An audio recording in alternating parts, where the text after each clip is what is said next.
and uh, and thanks to you for coming all the way to listen to us.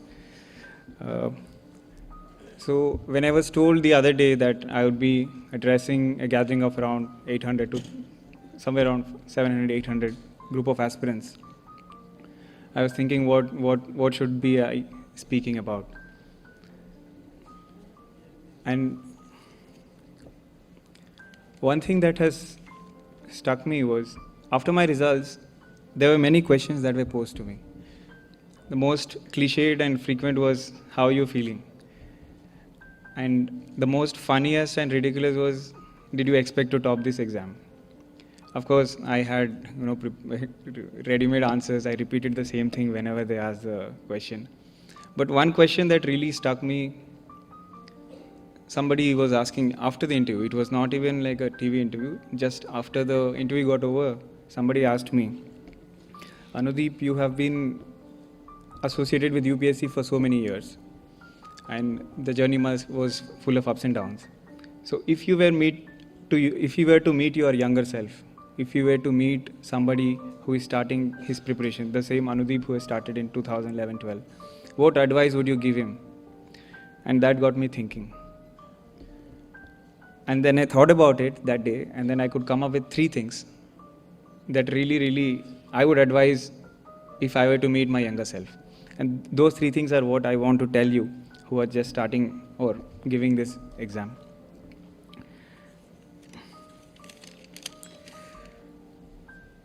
First is the importance of imperfection. Too often when we start this exam, we have this notion that the first answer we write should be the perfect answer.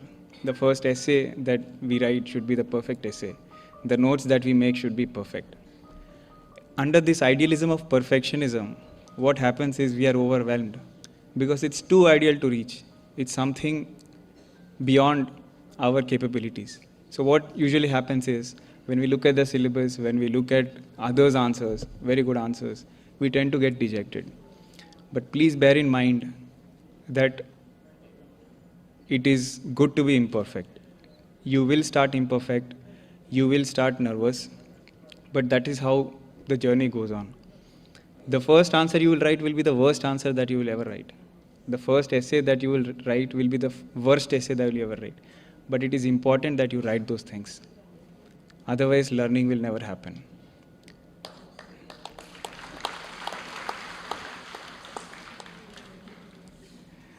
In my journey of for the past 5.5 years, I have had exams tests where I had written and I got 50 out of 250. And there were exams, of course, I got 150 out of 250.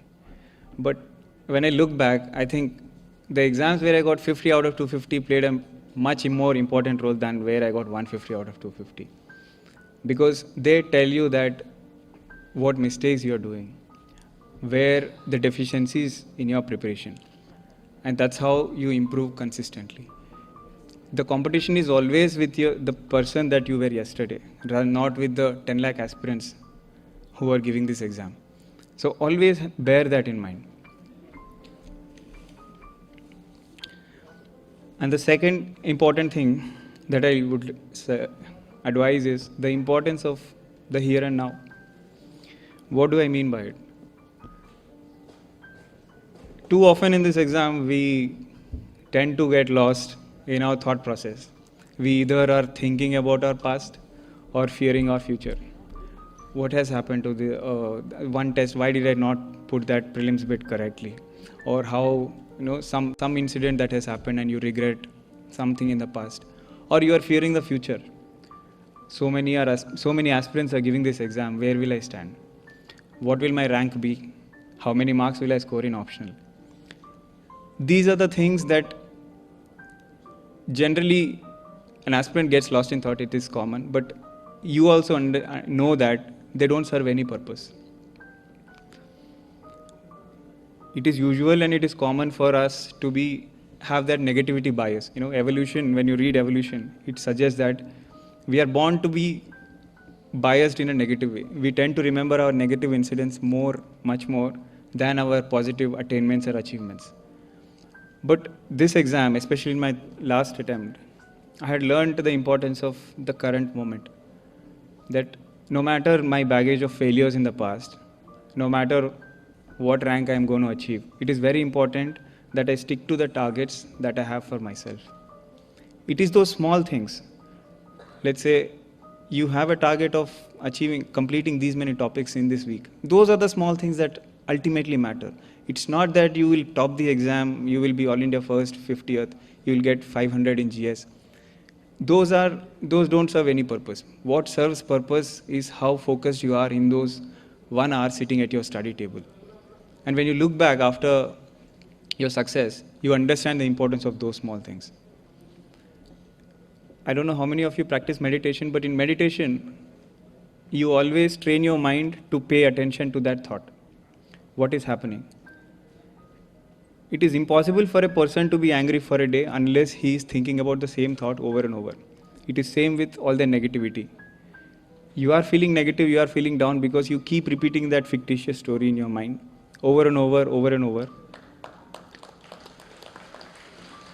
But once you pay attention to it, that thought goes away. And what remains is just the here and now. The focus automatically comes in. And the targets that you have set for yourself, you will be able to achieve. So what matters is not that you will get into a top service or you get into a top rank. Of course, those are our ambition. But the time you spend thinking or ruminating about it is time wasted. What must be in your minds are those 3 hours, those 20 questions, those 100 bits. That's all. You do those well and your accountability ends there. Once you do that. When I walked into that mains exam hall, I never was thinking that I should top this exam because given my baggage of failures, I could never even be allowed to think so. This was my 5th attempt and I had failed in mains thrice before. So I would never think of topping the exam. Even if I was successful previously, I would never think that going into the exam, I should be All India 1 or All India 50, whatever. It was always about those 20 questions or 100 bits, those 3 hours. That's all. If you have those small targets, it's very easy to achieve. And when I walked out of that hall on November 3rd, I was happy. Not because I knew that I will top the exam, but because I was able to stick to my target and execute it to the... So always have that small targets. These small targets, the sum of small targets will be larger than sum of its parts. We read it generally. So always, whenever you are feeling negative, whenever you are feeling overwhelmed by competition or everything, think small, do small, have those small targets. These are the things that will ultimately help you reach your goal. And the third and most important thing I want to advise my younger self would be the importance of accepting your failures and learning from them.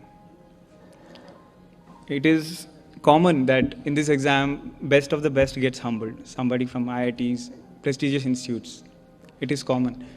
And the immediate reaction that comes out of us is to blame the system, the UPSC or the examiner or your pen, everything apart from yourself. It is a disastrous step in the sense that it will not only keep you from improving, because once you deny your failures, where is the scope of improvement? You always think that whatever you are doing is perfect. I had done that mistake. But in this attempt, I had accepted that I failed because I didn't deserve. And once I accepted it, I knew where to start. Okay, then I had accepted that I had failed. Now, what is the improvement that I had to do? I would definitely talk about the answer writing strategy in the Q&A session. But the point I want to make is, it is very important that you should learn from your failures. And it reminds me of one experiment, one Stanford, I think some in university, US university people have done. It's a ceramics teacher, and he has divided his class into 2 groups. For the first group, he has given the target of, I'll give you 10 days time. You make as many pots as possible. It doesn't matter what the quality is, you make as many pots as possible. And at the end of the day, at the end of 10 days, you will be evaluated by the number of pots that you make. And the second group, the second half, was told that I'll give you 10 days time, just make one pot, but it should be the perfect pot. You take all your time and you will be evaluated on the quality of that pot. And this experiment has been repeated over and over at many instances. And at the end of 10 days, the ceramics teacher just found the inevitable conclusion, only one conclusion. The result was that the first group made a better looking and perfect pot compared to the second group. And he immediately understood why. Because the first group were busy making and failing and learning, they would understand and then keep improving. Whereas the second group was just thinking of making that perfect pot, and when they finally made it, it was not anywhere close to the first group.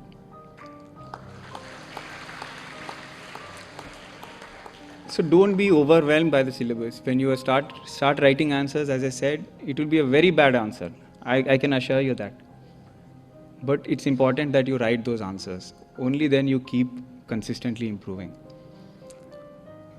And these failures and these struggles will definitely be part of your journey, whether you do it in your first attempt or fifth attempt like me. What makes difference between a candidate who succeeds and those who doesn't is people who give up in those days of struggle and frustration. They do not succeed. But people who persist despite those struggles, despite those frustration, they succeed.